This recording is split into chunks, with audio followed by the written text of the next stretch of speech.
Hi, everybody, and welcome to Talk with the Bay on KSQD 90.7 FM and live streaming at ksqd.org everywhere around the world. This is your guest host, Amy Chen Mills, filling in for Rachel Goodman today. And I'm pretty excited about our topic, which is homelessness in Santa Cruz City and also in Santa Cruz County, although we're going to be specifically focused on the city at this time.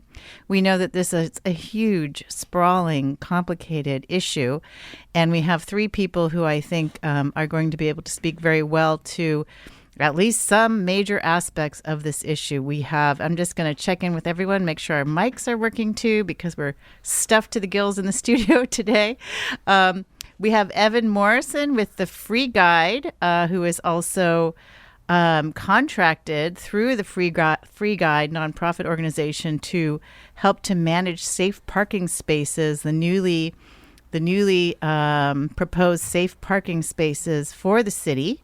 And Evan, are you there? Can you hear me? I'm here, yeah. And it's RV safe parking specifically with the city of Santa Cruz. Okay, so the Armory is not going to include just regular cars. It's just going to be RVs?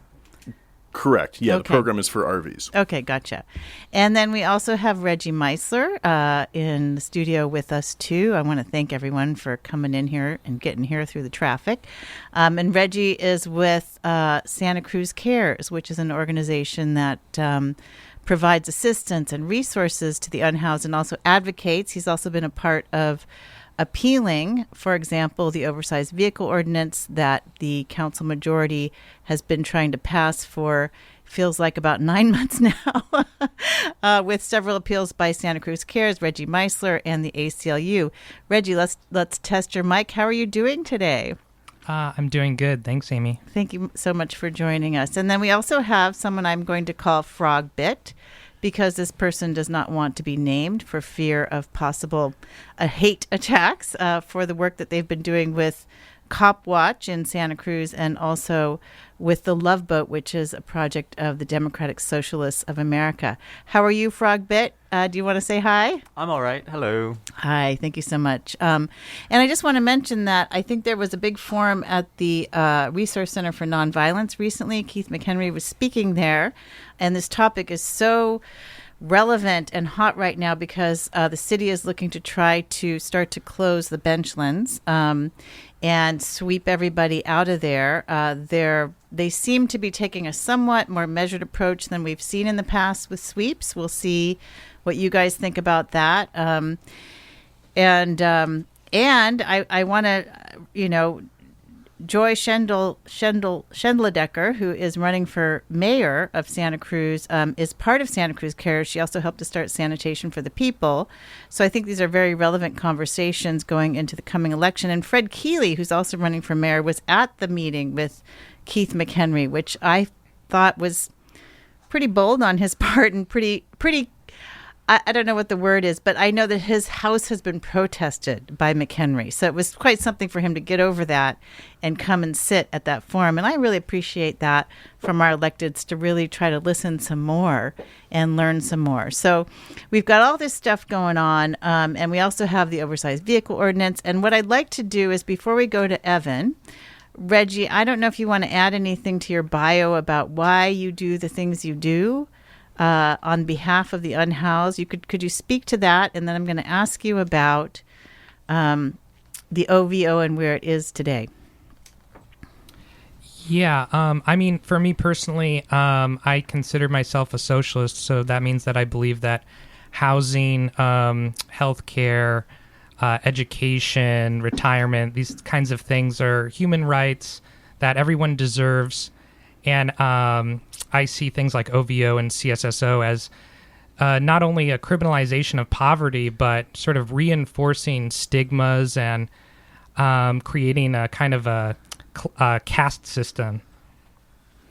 Okay, and so the OVO, for those who aren't familiar, which I would assume a lot of people would be at this point because it's gone through several iterations at the City Council and then went to the Planning Commission, where it did not pass without some serious amendments, and then went back to the council, and then went to the coastal, where the council rejected most of the amendments, went to the Coastal Commission, and they have also rejected the OVO from what I understand. So I'm not even sure what the status is. But the idea is that actually, and I have just read the whole OVO, there will be no RV parking or vehicles larger or longer than 20 feet in the city of Santa Cruz anywhere unless you have a permit, meaning a permit that you can display on the dash of the vehicle.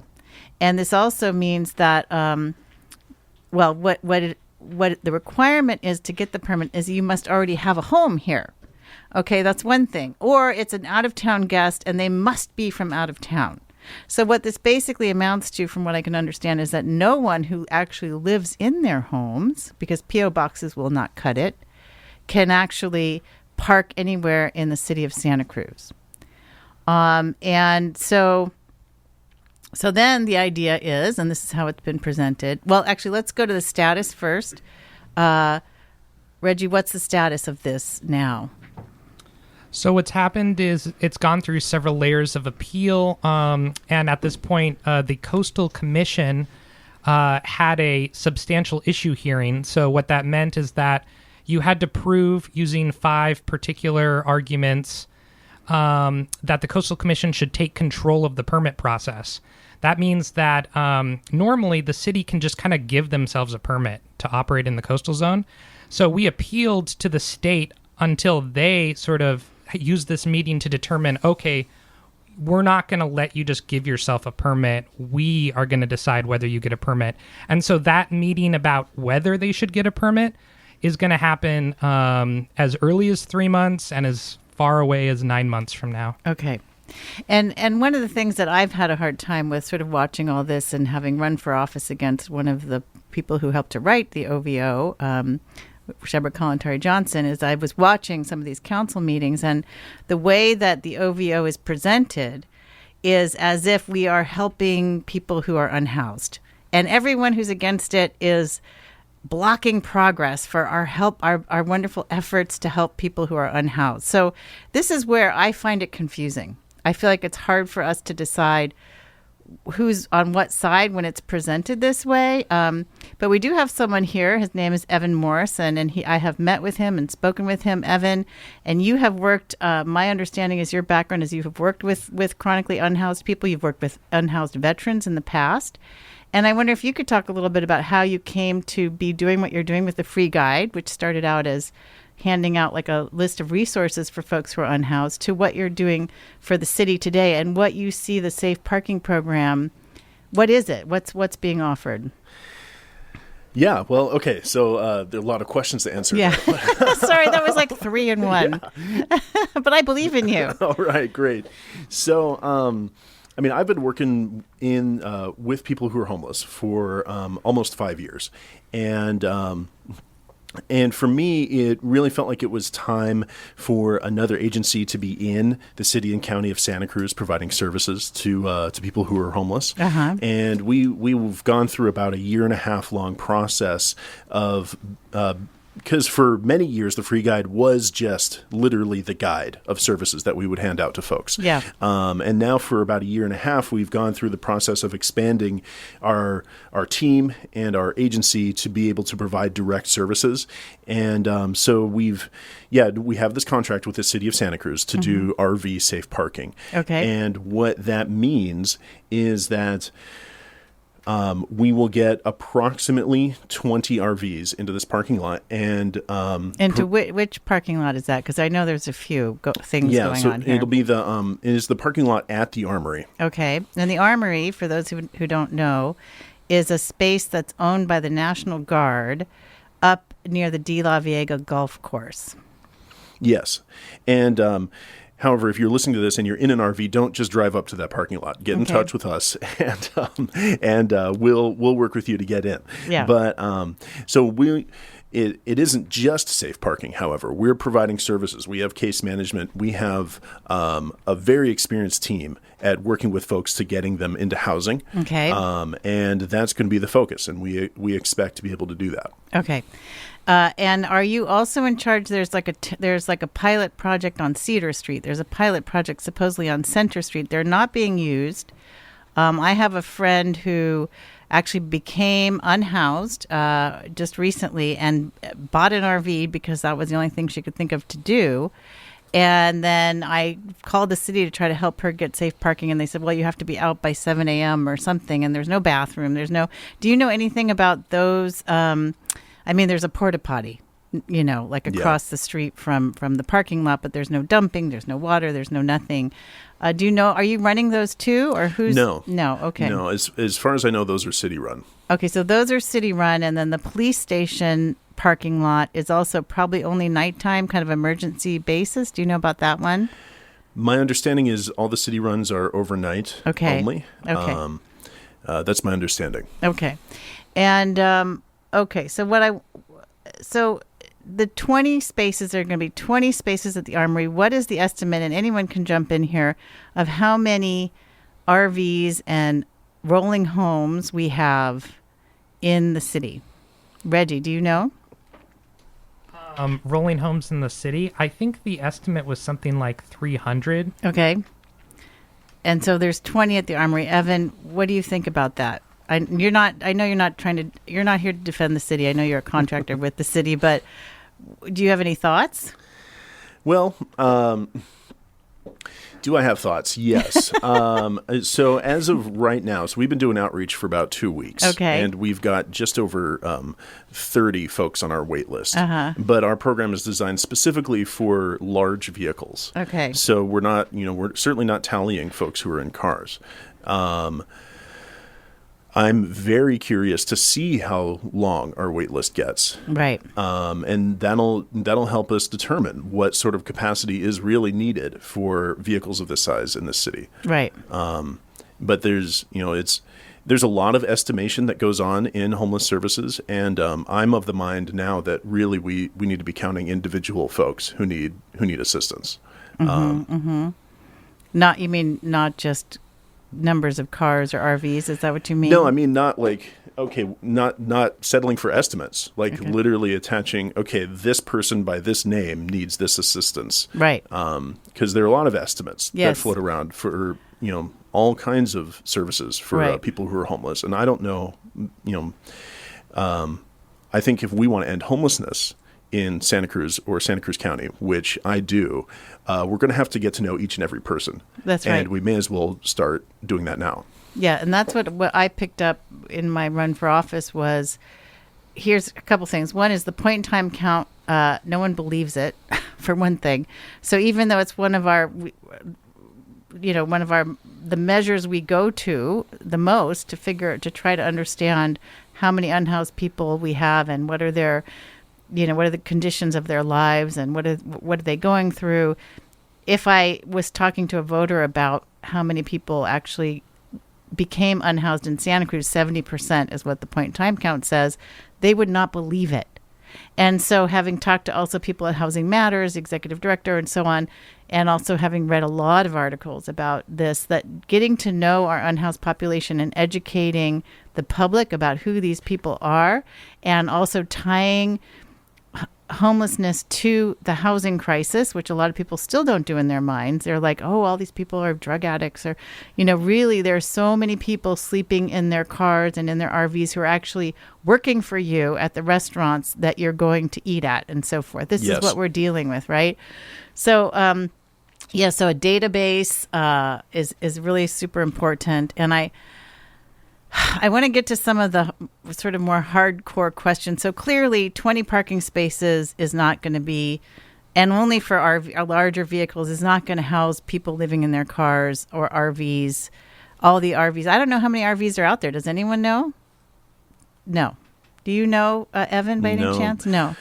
But that is the goal, however, is to find out. That's why we want to make sure everyone knows about this program, so that at least they can get on the wait list, and then we actually know. Okay, but you already have 30 for 20 spaces, correct? Yep, that's correct. So your wait list is going to be a lot longer than the number of spaces you have for people to park. Now, given that, and we're going to get to the benchlands out right after the half-hour mark, but I want to talk about what I call reality. This is how I am about climate too. Okay, but what is reality? And what I want to throw out there is that, when I talk to people who have authored the current OVO, what they say is, well, people on the west side, on Delaware or near Schaefer or anywhere in that area, and they can be many blocks away, frankly, are upset because there's dumping, there's and so I'm going to put out the arguments here, and I want to hear what people have to say. And there's possible drug use, and there's possible crime, and someone was found dead, at one of these like mini strip malls on Mission, and so I'm not espousing these views. I'm just saying this is what I have heard from people. And so, do we, from any one of you, have a concern about homeowners? Is that, or how do you think about these things? This OVO is modeled on the same kind of ordinance in Santa Barbara, where they also made it illegal to park on Santa Barbara city streets. And if you, yes, tell me what you think about that. Yes, and Frogbit.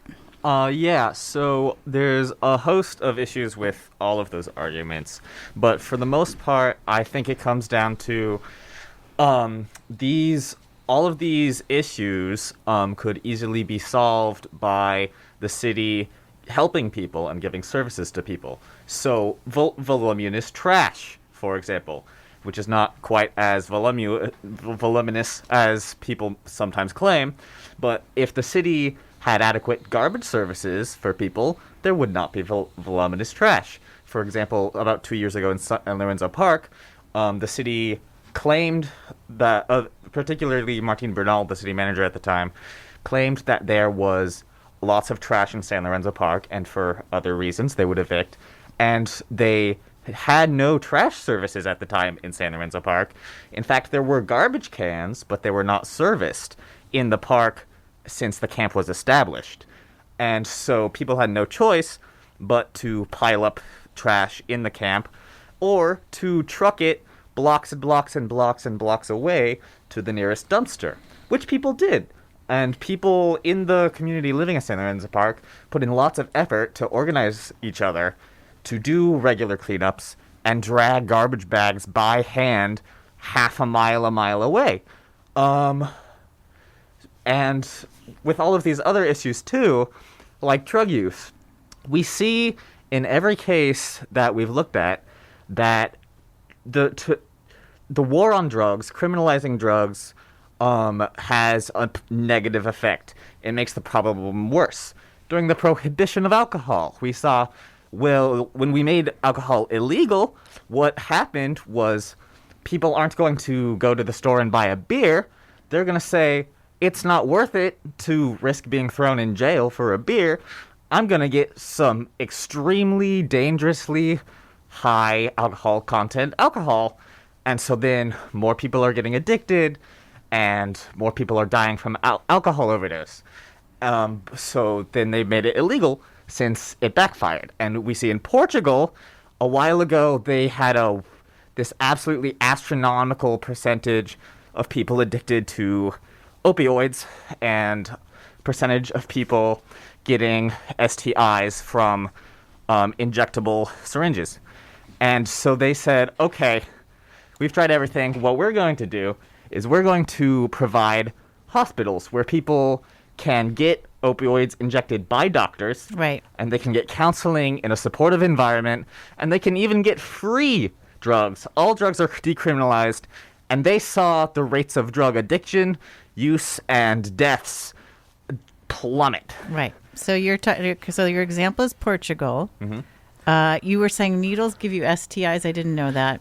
So it's if you don't have access to clean needles, then you might be sharing needles with people, and so which is really dangerous for various reasons.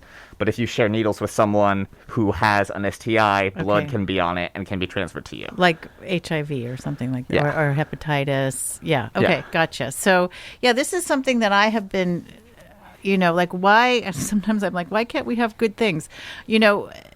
These are quote unquote best practices that get a lot of pushback in our community that is supposedly known as a somewhat liberal, quote unquote progressive community. But that's not the policy that we see coming from the city or the county at this point.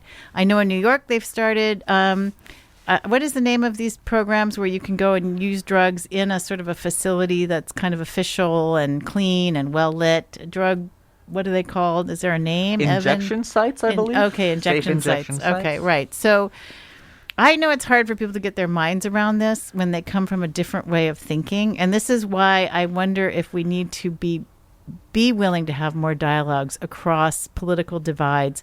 The acrimony I've heard at city council meetings, it's very intense, coming from like Santa Cruz Neighbors side and Santa Cruz Together side and whatever side, and then Santa Cruz Cares, of course. And it feels like right now, to me, it feels like the council majority isn't wanting to sort of give, to really listen to all sides. That's my issue with the council majority right now, is that they're just sort of like, well, we're in charge and we're going to do it this way. Reggie, do you or Evan, do you guys want to comment on, just what I call reality that people, if we actually criminalize living in your RV on the streets of Santa Cruz, where are people going to go? Yeah, I'd love to jump in on that. Okay. So that is, I've been doing this work for about 5 years, but it's been consistent throughout the history of Santa Cruz, at least the recent history of Santa Cruz, and that is that we have yet to establish, okay, if someone is homeless, where can they be and be safe?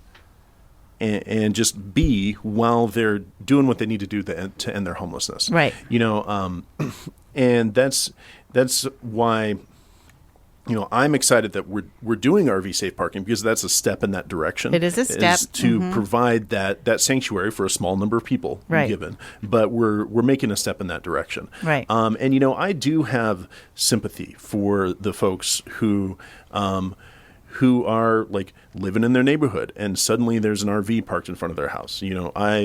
I can imagine that it's upsetting to buy a house in Santa Cruz and think, okay, great, I'm living in this great ocean community, and walk out your front door and see someone living in front of your house injecting heroin. I can sympathize that that's upsetting. Right. And I just want to say here, that's not what everybody's doing who's Yeah. living in their RVs. It may be what, a few people are doing, but this friend of mine who ended up in her RV on Schaefer in Delaware was like, she just felt so emotional about, like, what do you think I am now? Go ahead. I'm sorry. Yes, I interrupted you. No, thank you for interrupting. Because, that is, I bring up those examples because those are the examples that people remember. Right. And that's definitely not the majority of folks who are living in RVs. Right. And you touch on, so there are a couple of things. As a city and as a county, I think we need to start thinking about where can these folks be, where they can be safe, where they can do what they need to do. Right. And not be disrupting, other people who, they thought their life was going to be a certain way when they moved into the house that they were living. Right. And, something else that you brought up that I think is important to mention is the amount of stigma that people who are homeless face and the amount of embarrassment that they face. Yeah. And the amount of judgment that they feel from the housed population. Yeah. And I think a lot of us don't really appreciate how easy it is in today's, at least in this region, to become homeless. Any one of us, that can happen to any one of us. And it's easy to look at people who are homeless and be like, that would never be me. And it's really not the case anymore. And I think personally that it's important to remember that all of these folks, whether we're housed or not, we're all part of the same community. And as a community, it's really important to have each other's backs and to lift each other up when we fall. I personally want to live in a community that would lift me up if I fall. And let's just make that our community. Right.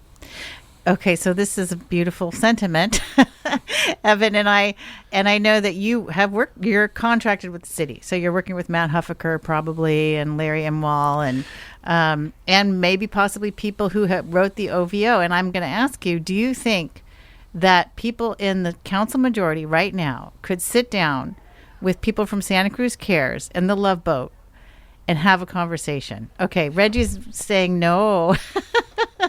Do you think that those people actually do care? Because I hear that a lot. We do care. I don't know. Okay, I don't know. I've had multiple conversations with Shebra. Okay, well, I wasn't mentioning her, necessarily, but she's definitely one of the authors. Just because you brought her up, but I haven't had conversations with the other folks on City Council, and but my answer is still I don't know. I personally feel like it's important to be talking to everyone who cares about this issue. Yeah, and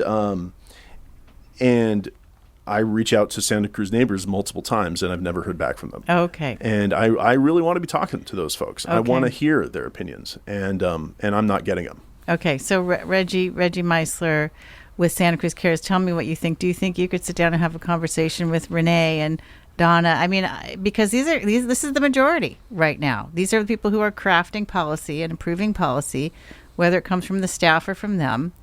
What do you think? Well, to be quite honest, Santa Cruz Cares did sit down and have a Zoom conversation with Renee Golder. I believe Shebra was there. I believe Sonia Bruner was there. And, it kind of just amounted to them sort of asserting their position, us asserting our position, and us trying to sort of ask questions like you would, where are people going to go? And I think what it really amounts to is that to some people, certain folks are not a constituency. They just aren't, right?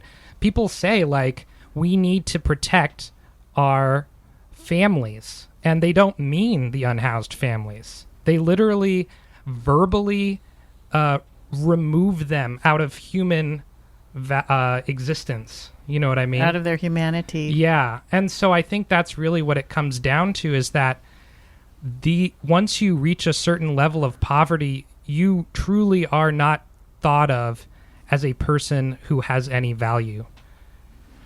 Yeah, I want to get into that, because that is kind of what I see as the way the dialogue goes, and how can we shift that dialogue?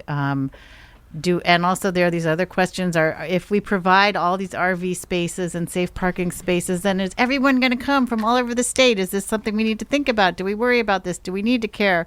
Or should we just be givers all the time? This is, devil's advocate position. I want to hear from you. We're going to go to a break right now. You are on KSQD 90.7 FM. You're listening to Talk of the Bay. I'm your guest host, Amy Chen Mills, and we're with Reggie Meisler, who's with Santa Cruz Cares. We're with Frog Bit. That's a pseudonym. A pseudonym, is that right?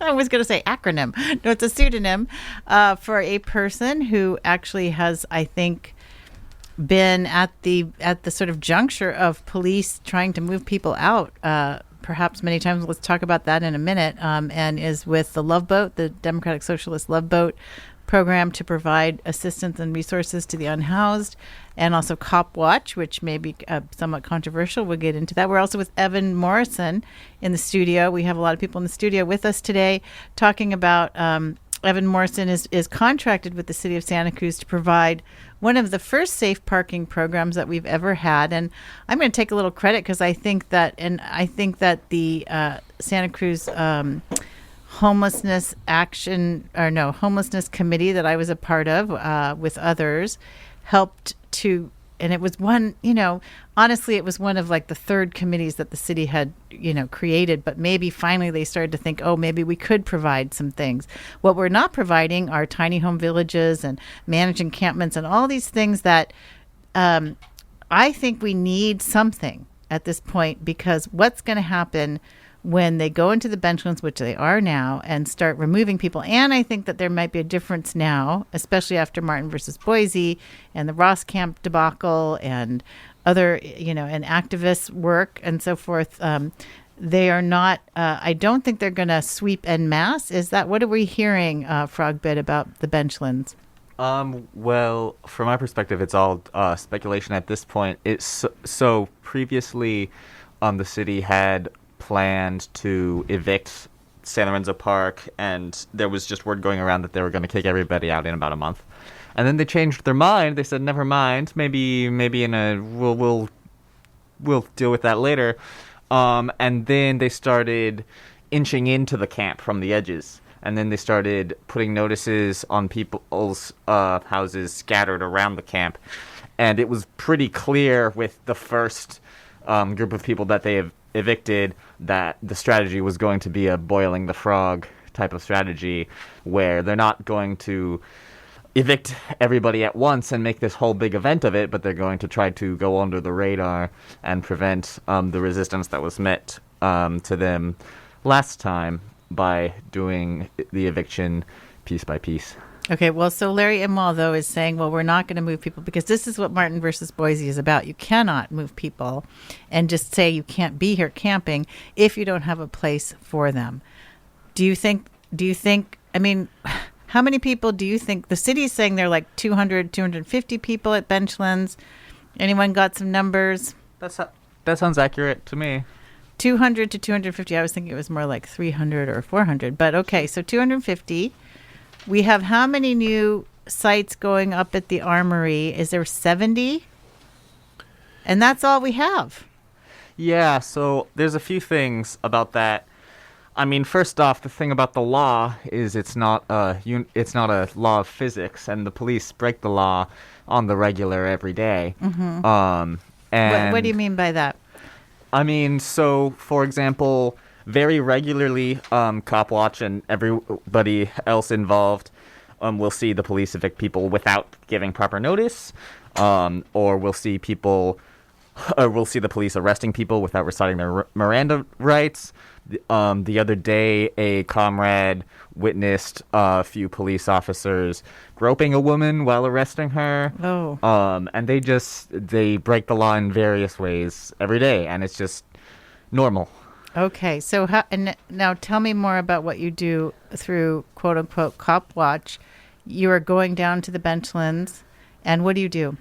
So the main task of Cop Watch is to observe and ideally film the police for a few reasons.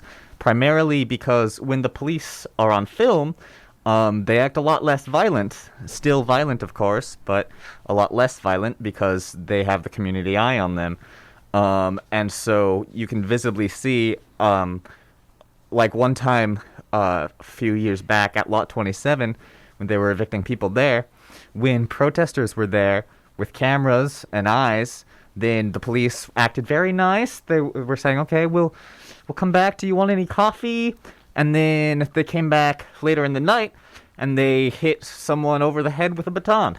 Okay. And so we film the police so that, A, they calm down, but also so that we can use that film in propaganda, in training, and sometimes in a lawsuit. And so how often are you down there? Every day, pretty much. Okay. So you know the Benchlands well then? Relatively, I would say so. Okay. All right. Gotcha. So 70, wait, now, Evan, I assume you know, 70 spots for campers up at the Armory? No, approximately that number for campers. It may plus or minus 10. Okay. In the Armory itself, there will be 60. Okay. Is what I just read. Right. And then there's the River Street shelter, but that's full.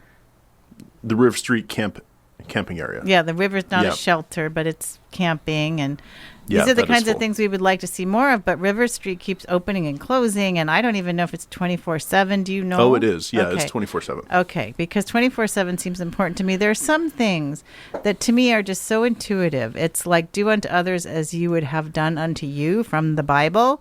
You know, like how can I feel stable and pull myself together, have some peace of mind, have some sanity if I have to be out of where I am at 7 or 8 a.m. every morning and have no place to go, nowhere to keep my stuff until 8 p.m. again? Even storage to me is a strange thing. It's like I'm put all my stuff in storage and then where do I go, right?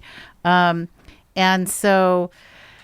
yeah, I mean, I don't know what I want to hear are some solutions, and maybe I should have warned everyone in advance to come with their best ideas, but what do we think that Benchlands, because even people like Brent Adams, who works with people who are unhoused, will critique the Benchlands and say, there's a lot of drug use, and there have been 6 fentanyl deaths in the last, few weeks or couple months at the Benchlands. So do we think Benchlands is great? No, we don't. Yes, we do. What do we do instead? So we're going to go to Evan, then Reggie, then Frogbit.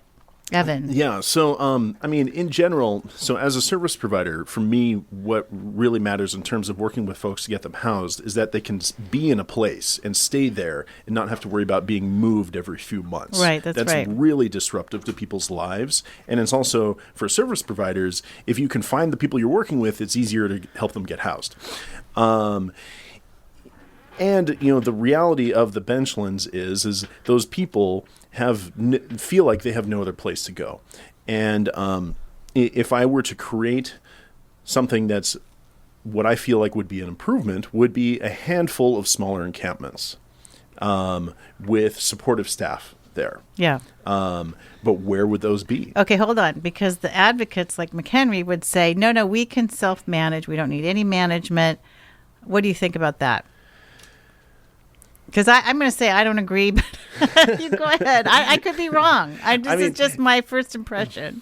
I'm thinking mixed is what I think, but go ahead. It's and I believe I'm actually quoting or approximately quoting Brent Adams when I say this. Okay. But without some sort of management, you do leave space for the worst actors to do whatever they please. Okay. And what do you think, Reggie?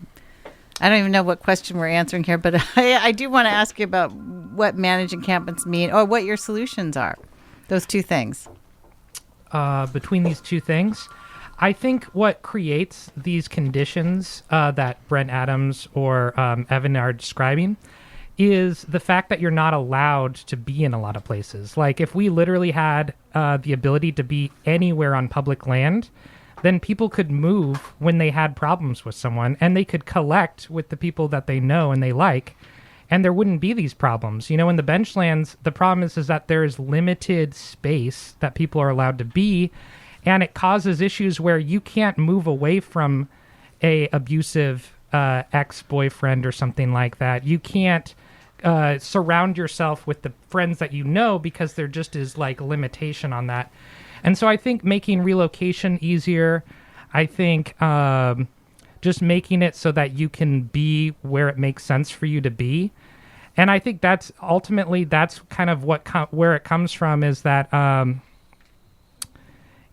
this is a problem that we want to limit where people can be, but we also want people to congregate in the most optimal way possible based off of their needs and social relations. Okay, so we actually have a caller on the line. Let's take this question and then we'll go to Frogbit, and actually maybe Frogbit can try to answer this question, hopefully. Hello, you are on KSQD, Talk of the Bay. Hi there. Couple things. One, I wish you had a more balanced program where you had somebody from Santa Cruz Neighbors or Westside Neighbors. Yeah, I thought about that. Maybe next time. Yeah. Okay, go ahead. That would be useful. But, water under the bridge. Number two is, there's this narrative that, we or whoever the enemy, the anti-homeless boogeymen are, hate homeless people. That's not true. Mm-hmm. How can you not have compassion for someone that doesn't have a comfy bed like we all do, doesn't have a toilet that runs 24/7, right? Hot and cold, showers? How can we not have compassion? Right. What annoys us or folks that are not homeless are the behaviors and the various anti-civil behaviors associated with homeless people. And unfortunately, it's the most visible segment of that population. Okay, you see the RVs on natural bridges in Delaware with their junk and flotsam and jetsam outside. You see open drug use. Let me ask you a question. Do you want to say your name, or are you calling in anonymously? I'm going to call in anonymously. Okay, so I just want to, because I live in Santa Cruz. That's okay. No, this is Darius. Okay, Darius. Hi, Darius. We had someone who guessed already. I appreciate your willingness to throw yourself into the fire here. I just want to share one thought with you before we go to the rest of the folks in the studio with me. I live on the west side. I do live on the upper west side, okay, and I've had to think about, would I be okay with, we actually do get RVs sometimes by Meter Street Park and that area, and I go down to Delaware quite a bit to walk my dog, and I go down regularly, in fact, just to check out the area, right? And when I walk by, like, this is just me, and I think I'm going to get some flack for this, I don't, like, I don't think all these thoughts that I feel like other people think. It just doesn't occur to me to get upset. Now, I don't live down there with young children, so I get that. But maybe that is a concern. But people don't scare me as much as they seem to scare others. Why do you think it bothers you more than it? Do you live on Delaware, or where do you live? I mean, you don't have to say exactly. Actually, I'm with you. I find I'm not afraid of homeless folks. Okay. I walk the benchlands at least once a month. Okay. Talk to folks. When I go to the Demio Lane dump, I always do a loop, check on activity. I talk to folks and saying, what happened? How did you get here? And the ultimate question is, you are mobile. Okay, there are some. Well, then some people. I mean, let me just say, Darius. Let me just say one thing. Without living, I've heard you say this before. Actually, I think you posted on my social media. Right. A lot of people. Still gotten an answer. People have ties here, like the woman that I know who became homeless. She works here as a housekeeper all throughout this area. So if she were to just up and move, she'd have no income. And that's the kind of person we need to triage as first. Okay, so you're and all the folks, because she's probably not on drugs. She's not doing nefarious activity. She's not. And who do you want to have move out of town then? Let's be specific, and then we're going to go to our panel here. The troublemakers. What is that? We're talking about. Okay, go ahead. I mean, this isn't rocket science. You've got how many people down in the benchlands have multiple warrants? That there's petty theft. And you know what? The problem is, it's not so much homeless folks on non-homeless folks. There is probably more crime as a result of 2 years of the benchlands of homeless on homeless crime, rapes, steal, theft, and so forth. You hear the stories. But that's I don't want to get to my 24/7 police presence with a trailer at the benchlands idea, but that's for another day. Yeah, I don't think Frogbit's going to be supportive. Okay, but Darius, let me get to the panel. I want them to address these issues because what you're saying is not unusual. Having just walked many precincts, as you know, I hear these same concerns. So we're gonna, if you don't mind taking your answers offline because we don't have a lot of time. Thank you so much for calling, and I do appreciate your courage in bringing up the points. Thank you, Darius. Thank you so much. And who wants to respond? Evan, do you want to respond? I don't know where to start. Okay, well, anything come to mind? There are a lot of aspects to this. There's drug use. There's, Frogbit's going to say something. Yeah, so echoing what Reggie said, so at San Lorenzo Park in particular that we're talking about, before the initial eviction that moved people from living in the actual park to living in the benchlands fairly recently, like a year ago or something like that. Yeah. Before that, people were able to space themselves out within the park. People created their sub-communities. People created their little niches as issues and solutions came up. If you were in drug recovery, then you could make your camp completely separate from any drug use. Or if you were in drug recovery and were at a particular stage where you didn't need to be separate from drugs, maybe you were weaning yourself off, then you could be in an area with people where that could happen. But then the city said, everyone's drug users, everyone's horrible, let's kick everybody into these little squares that we prescribe in the benchlands.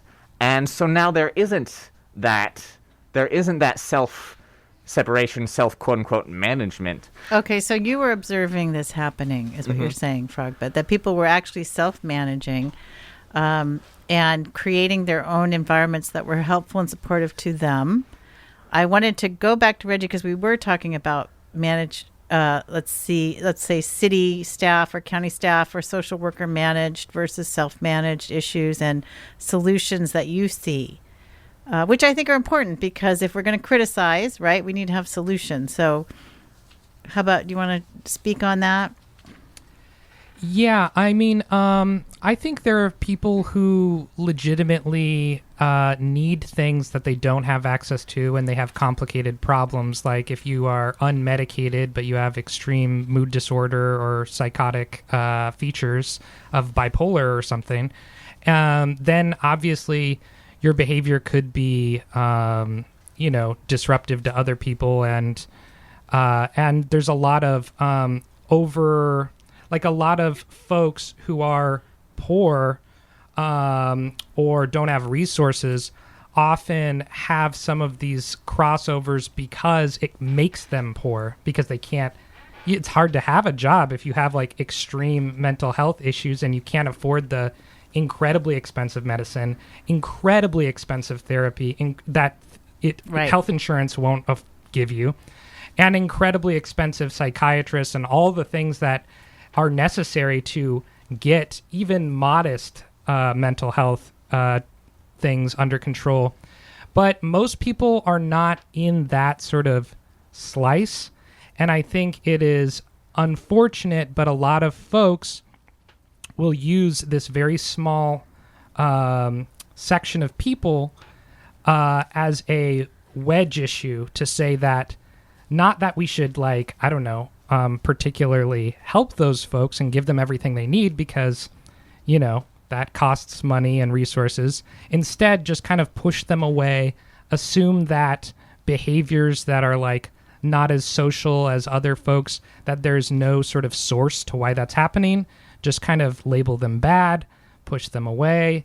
It costs too much money to actually figure out what's going on there and how to resolve that issue in a more sort of humane way. So just evict someone because they're a bad actor. Right. And I do want to jump in here because I also, this is sort of people in mental health should know these things, right? People who are in social work should know these things, which is that a lot of people who have chronic mental health conditions have serious trauma in their childhoods and in their past.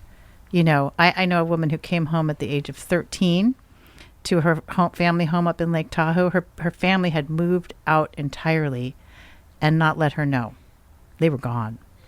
Can you imagine what kind of thinking that generates in a 13-year-old girl, And so people are dealing with these very negative self-images and negative thoughts from the past and trauma from the past. And I think, even if we say, so someone's using drugs, what I used to say a lot in my training programs was, people are doing the best they can given the thinking that they have, which is often very negative and very self-defeating. And so then the drugs are just a way really to feel better. It's not like I want to do drugs and be a crazy person. No one really thinks that, And Evan, did you come up with anything you wanted to say in response to Darius?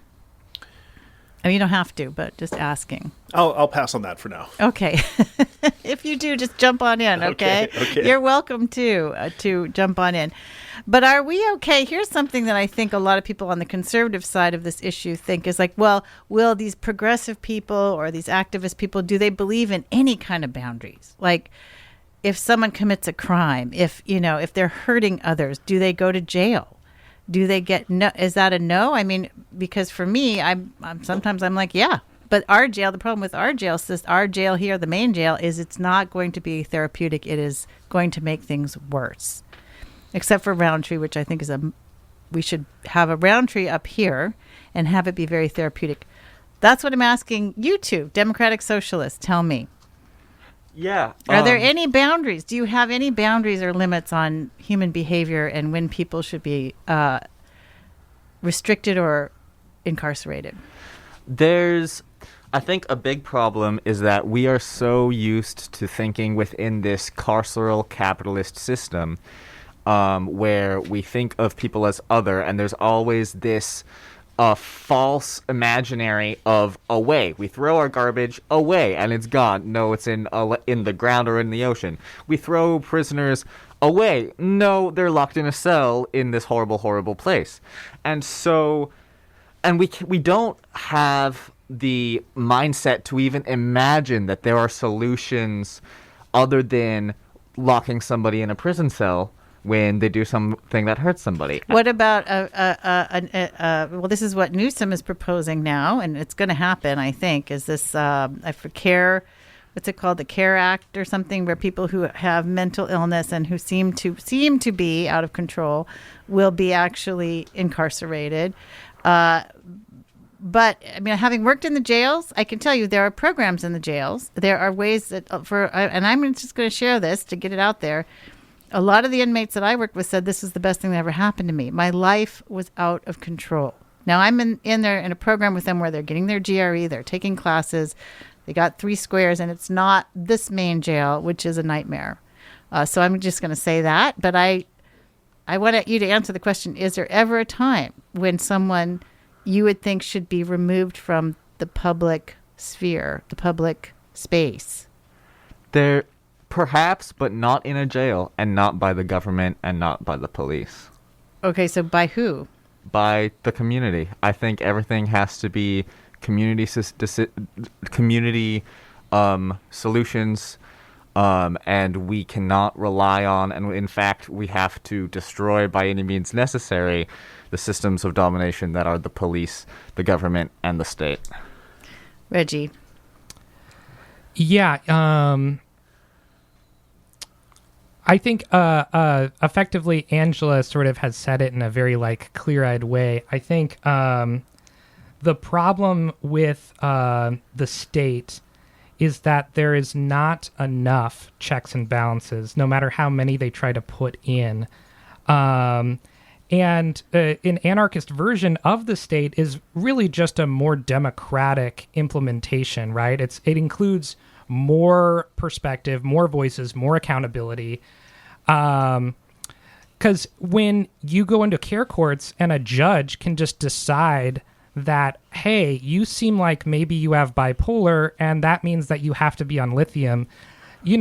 Psychiatry is a very fuzzy subject. That's true. I know people who have various mental health issues, and just a sort of, here's your sort of standard medication, your standard care program, it will not work for them because of comorbidity, because of just the complexity and the spectrum of problems. And that's why we can't trust authority figures who have very little accountability in our system to come up with these very complex, very nuanced plans, and also to not take into account sort of the broader, people are going to get out of these caring systems and be pushed into an uncaring capitalist world afterwards where there's nothing for them. They've been isolated from society and they have no friends or community or family to connect with. Okay, I'm hearing you. I agree with some things, and I'm also like, how in the heck